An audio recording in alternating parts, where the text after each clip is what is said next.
ఆ అబ్బాయి ఆడుకుంటూ కిందపడి ఒక త్రిపాద యంత్రంకి తగిలాడు. మరుక్షణమే ఆ ట్రైపాడ్ అతన్ని 3000 సంవత్సరాల నాటి ఒక పురాతన సామ్రాజ్య నగరంలోకి చేర్చింది.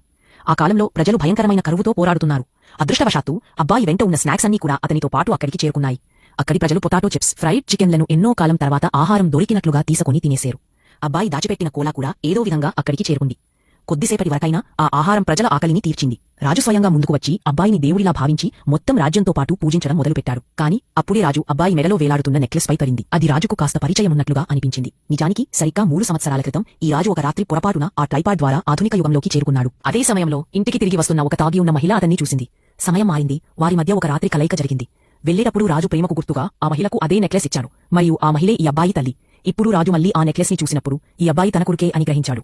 అతను అబ్బాయిని కౌగిలించుకోవడానికి సిద్ధమవుతుండగా అప్పుడే వందలాది మంది శరణార్థులు చొరబడ్డారు. వారు ఆహార పదార్థాలను దోచుకునడం ప్రారంభించారు. పరిస్థితి మరింత దిగజారకుండా ఉండటానికి రాజు అబ్బాయికి 10 బంగారు కడ్డీలు ఇచ్చి వాటికి బదులుగా మరింత ఆహారం తీసుకురావాలని కోరాడు. అబ్బాయి ఒప్పుకున్నాడు మరియు ట్రైపాడ్ ద్వారా తిరిగి వెళ్లి సామాను తీసుకురావడానికి సిద్ధమయ్యాడు. మరోవైపు అబ్బాయి తల్లి తన కూతురును అడుగుతూది తన సోదరుడు ఎక్కడికి వెళ్లాడని. కూతురు, మీ అన్నయ్యను ట్రైపాడ్ తినేసింది అని చెప్పింది. తల్లి నమ్మలేదు. రుజువు చూపించడానికి అమ్మాయి చాలా స్నాక్స్ ని ట్రైపాడ్ లో వేసింది. కానీ అవి వెంటనే మాయం కాలేదు. తల్లి కూతురు సరదాగా చెబుతుందని అనుకుని టేక్ అవుట్ తీసుకురావడానికి తలుపు వైపు నడిచింది. అప్పుడే మెడలో వేలాడుతున్న నెక్లెస్ ఆ ట్రైపాడ్ కు తగిలింది. అదే ప్రాచీన సామ్రాజ్య నగరంలోకి చేరుకుంది. ప్రజలు మళ్లీ ఆశ్చర్యపోయారు.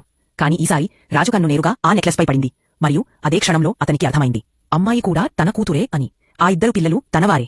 అతను, ఆ అమ్మాయి మళ్లీ ఆధునిక ప్రపంచంలోకి తిరిగి వచ్చింది. కానీ కొద్దిగా బంగారం కూడా తెచ్చుకుంది. ఇదంతా చూసిన తల్లికి తన కూతురు చెప్పింది నిజమేనని ఇప్పుడు నమ్మకం కలిగింది. మరియు 3 సంవత్సరాల క్రితం తనతో ఆ ఒక్క రాత్రి కలిసిన వ్యక్తి సాధారణ మనిషి కాదని, ఒక ప్రాచీన రాజ్యపు రాజు అని కూడా ఆమెకు ఇప్పుడు అర్థమైంది.